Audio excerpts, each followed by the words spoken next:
स्वास्थ्य विभाग और पॉपुलेशन फाउंडेशन ऑफ इंडिया के संयुक्त प्रयास से बाल विवाह के विरुद्ध अभियान में तेजी लाने के लिए सीएमओ सभागार में मीडिया कार्यशाला का आयोजन किया गया। कार्यशाला को संबोधित करते हुए सीएमओ डॉक्टर सतीश कुमार सिंह ने कहा कि बाल विवाह एक कलंक है, इसे हर हाल में मिटाना होगा। इसकी वजह से न सिर्फ मातृ व शिशु प्रभावित होते हैं, बल्कि इससे अच्छे स्वास्थ्य का अधिकार, शिक्षा का अधिकार, हिंसा और शोषण मुक्त जीवन का अधिकार, विकास का अधिकार, समानता का अधिकार और सहमति से विवाह के अधिकारों का हनन होता है। उन्होंने कहा कि बाल विवाह के विरुद्ध अभियान की शुरुआत जिलाधिकारी महोदया की अध्यक्षता में जिला स्वास्थ्य समिति की बैठक में हो चुकी है। इसके तहत सभी विभागों में शपथ कार्यक्रम, पोस्टर, सेल्फी, वीडियो संदेश आदि के माध्यम से जन जागरूकता कार्यक्रम चलाया जाएगा। इस अवसर पर उन्होंने सभी मीडिया कर्मियों के साथ बाल विवाह के विरुद्ध शपथ भी दिलाई और कहा कि बाल विवाह कानूनी अपराध है। हम सब मिलकर इसे रोकने का प्रयास करेंगे ताकि आने वाली पीढ़ियां स्वस्थ और समृद्धिवान बन सके। जिला स्वास्थ्य शिक्षा एवं सूचना अधिकारी ब्रजेश सिंह ने कहा कि बाल विवाह का कुप्रभाव न सिर्फ मातृ व शिशु के स्वास्थ्य पर पड़ता है, बल्कि कम उम्र में शादी होने से आवश्यकता से अधिक बच्चों का बोझ परिवार में बढ़ जाता है। उन्होंने कहा कि सेंसस 2011 के अनुसार भारत की आबादी का कुल 16% आबादी उत्तर प्रदेश में है। 2030 तक बढ़कर 19% हो जाएगा, यानी भारत में रहने वाला हर 5वां व्यक्ति उत्तर प्रदेश का होगा। इसके लिए 11 जुलाई 2021 में माननीय मुख्यमंत्री योगी आदित्यनाथ के कुशल नेतृत्व में नई जनसंख्या नीति 2021-30 जारी की, जो बच्चों, योग्य दंपति, गर्भवती, युवा एवं बुजुर्गों के स्वास्थ्य के प्रति प्रदेश सरकार की नवाचार के तहत दूरगामी पहल है। इस जनसंख्या नीति में किशोर किशोरियों के स्वास्थ्य के लिए विशेष प्रावधान है, जिसके अनुसार विवाह की उम्र को बढ़ाया जाना चाहिए, जिससे उनकी शिक्षा पूरी हो और वो आत्मनिर्भर हों। ACMO doctor PK. बंदिल ने कहा कि बाल विवाह के कई नुकसान हैं, विशेषकर इससे समाज की आधी आबादी प्रभावित होती है। दंपति अनपढ़ और अकुशल रह जाते हैं, जिससे रोजगार और विकास के सीमित अवसर मिलते हैं। आत्मविश्वास और बौद्धिक क्षमताएं पूरी तरह से विकसित नहीं हो पाती हैं। आवश्यकता से अधिक बच्चों के दबाव से पोषण और शिक्षा की स्थिति खराब हो जाती है।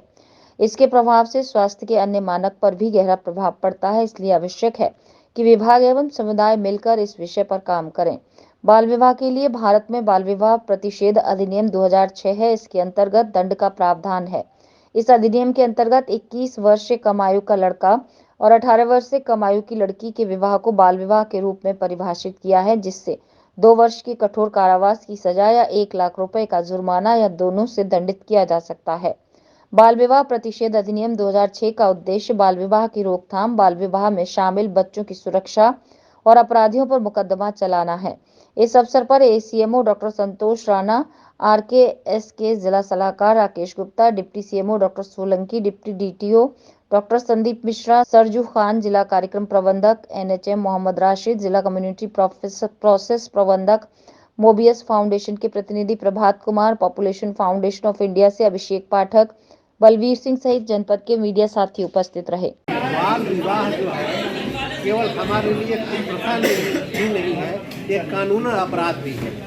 बाल विवाह के बहुत सारे घाटे हैं। एक तो बाल विवाह होने पे बच्ची कम उम्र की रहती है, जैसे शारीरिक और मानसिक दोनों ही स्थितियाँ उसकी नहीं होती है, बच्चा जन्मने लायक। तो ये कानूनन अपराध तो है ही, हमारे लिए समाज में बहुत बड़ी कुप्रथा है। इसको मिटा देंगे अगर हम लोग, सही समय पे शादी होगी तो बच्ची शारीरिक और मानसिक रूप से मैच्योर रहेगी और उसको बच्चा जो पैदा होगा वो भी अच्छा होगा। नहीं तो बच्चे जो पैदा होते हैं वो कम उम्र के पैदा होते हैं, कमज़ोर पैदा होते हैं और इसका असर हम लोग समाज पूरा झेलते रहता है शुरू से अंत तक। बच्चा कमज़ोर हो गया, मानसिक रूप से कमज़ोर रहेगा, ठीक से पढ़ेगा नहीं, लिखेगा नहीं, आगे नहीं बढ़ेगा, तो हमारे समाज पे तो बोझ होगा ही होगा।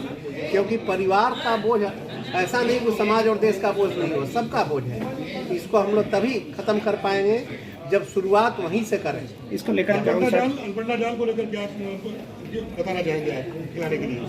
एल्बेंडाजॉल हम लोग इसलिए खिलाते हैं, साल में 2 बार खिलाते हैं, जिसको हम लोग कहते हैं NDD, नेशनल डिवर्मिंग डे। 2 बार मनाया जाता है, अगस्त में और फरवरी में। इसको उम्र के हिसाब से हम लोग गोलियां देते हैं। 2 साल तक आधी गोली, 2 से 5 साल तक 1 गोली, 5 से 19 साल तक पूरी गोली हम लोग देते हैं। इसका फ़ायदा यह है कि जो भी कृमि पैदा होते हैं वो दवा खाने के बाद से मर जाते हैं। तो कृमि के तो बहुत सारे घाटे हैं, लेकिन सबसे महत्वपूर्ण है कि वो आपका खून चूसता है, जिससे आप में खून की कमी की बीमारी होती है। किशोरियों में ज़्यादा होती है कि किशोरियों में तो एक मासिक होता है मैच्योरिटी के बाद तो वो हानि करता है।